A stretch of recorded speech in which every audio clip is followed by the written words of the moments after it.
Skoda to czeska marka. Ale czy Fabia rzeczywiście jest rodowitą Czeszką? Nie do końca. Przecież Skoda należy do grupy Volkswagena. Tak czy inaczej, niemiecka technika wspierana przez sentyment do czeskiej marki okazała się rynkowym hitem. W tym teście sprawdzimy, za co Fabię można lubić, a co trzeba jej wybaczać. Pudełkowaty kształt nadwozia Fabii i niewielkie pochylenie boków karoserii powoduje, że wnętrze jest pojemne. Zanim do niego wsiądziemy, przyjrzyjmy się stylowi Skody. Fabia ma charakterystyczną bryłę dachu, która w połączeniu ze słupkami lakierowanymi na czarno przywodzi na myśl Mini. W odróżnieniu od konkurentów, dach Skody nie obniża się ku tyłowi. Z przodu mamy duże, połyskujące reflektory, które w testowanym egzemplarzu wyposażono w technikę projektorową. Co to daje kierowcy? Precyzyjniejsze oświetlenie drogi z dala od samochodu, a nieco słabsze tuż przed zderzakiem. Istotniejsze jest jednak to, że tego typu lampy mniej oślepiają jadących sprzeciwka. Do zajęcia miejsca w Skodzie zachęcają duże drzwi, długie i odpowiednio wysokie. Typowo kanapowy fotel kierowcy jest wygodny, ale zapewnia minimalne podparcie boczne. Tym, którzy planują częste pokonywanie ostrych zakrętów, polecamy pakiet Dynamic, który obejmuje sportowe fotele, mocno odmieniające spokojne i nieco nudne wnętrze Skody. Jednak ta nuda niesie za sobą korzyści w zakresie ergonomii. Przede wszystkim pozycja na kanapowym siedzeniu zadowoli kierowców o różnym wzroście. Zegary są proste, a kokpit nieco siermiężny. Ale za to czytelność instrumentów okazuje się znakomita. Między prędkościomierzem a obrotomierzem znalazł się opcjonalny wyświetlacz MaxiDot.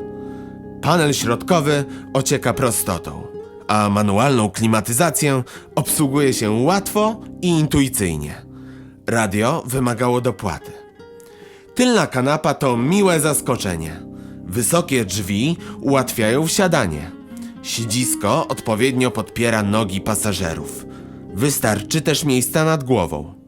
Jeżeli kierowca nie jest dryblasem, to mamy duże szanse na wygodną podróż w drugim rzędzie. Bagażnik to atut, za który można naprawdę polubić Fabię. Ma 315 litrów pojemności, a po złożeniu kanapy wzrasta ona do 1180 litrów. Dostęp ułatwia duża klapa, a producent deklaruje ładowność przekraczającą 500 kg. W dobie mody na 3 cylindry Skoda zaoferowała nam szykownego 4-cylindrowca.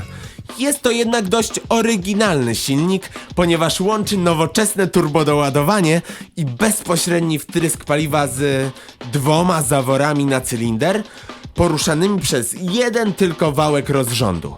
Jednak po co na siłę komplikować coś, co sprawdza się w praktyce? A napęd Fabii właśnie taki jest. Sprawdza się i to znakomicie.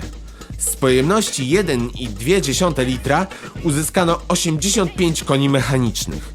Nie jest to może rekord, ale po pierwsze, silnik występuje także w wersji o mocy 105 koni mechanicznych. A po drugie, na pierwszy plan wysuwa się elastyczność.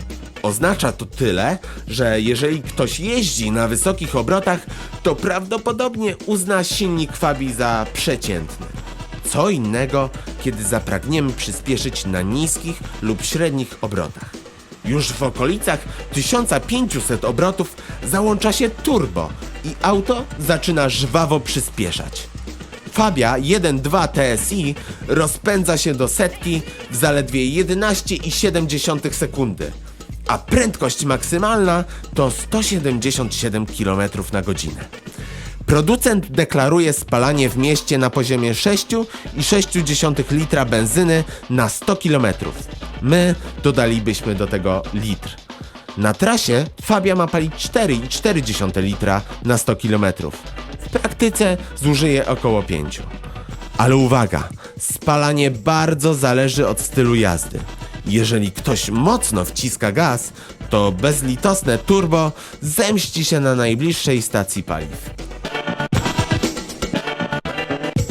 Zawieszenie to coś, za co bardzo lubimy Fabie. Nie przesadnie miękkie, a jednak wystarczająco komfortowe. Na wrażenie komfortu jazdy składa się także dobre wyciszenie odgłosów pracy zawieszenia, z którego nie dochodzą niepokojące stuki. Układ kierowniczy ma dość duże przełożenie, co powoduje, że auto nieco leniwie reaguje na skręt kierownicy. Stabilność jazdy na wprost i na łukach jest jak na pojazd o spokojnym usposobieniu znakomita. Jedynie przechyły nadwozia na zakrętach zdradzają, że Fabia właśnie walczy z ostrym łukiem drogi. Fabia 1.2 TSI z wyposażeniem Ambition kosztuje bez rabatu 45 550 zł. Nasz testowy egzemplarz wzbogacono m.in. o lakier metalizowany za 1650 zł, dodatkowe głośniki tylne za 250 zł, wyświetlacz Maxi Dot za 650 zł, alarm za 1000 zł, poduszkę powietrzną pasażera z dezaktywacją za 200 zł, system ESP, który gorąco polecamy, kosztował kolejne 1500 zł. Elektryczne szyby tylne podwyższyły cenę o 600 zł, a rozszerzony pakiet schowków o 200 zł. Klimatyzacja manualna, radio swing, reflektory projekcyjne, tylne czujniki parkowania i aluminiowe felgi w pakiecie dokupiono za 3950 zł. Jeszcze kilka drobiazgów i auto, które oglądacie, stało się warte 53 450 zł. Czy te dodatki były naprawdę niezbędne? Klimatyzacja, radio i system ESP? Zdecydowanie tak. Reszta to kwestia gustu. Wygląda na to, że ten samochód w zasadzie niczego nie robi źle. Pozostaje tylko pytanie, czy za kierownicą Skody można się nudzić?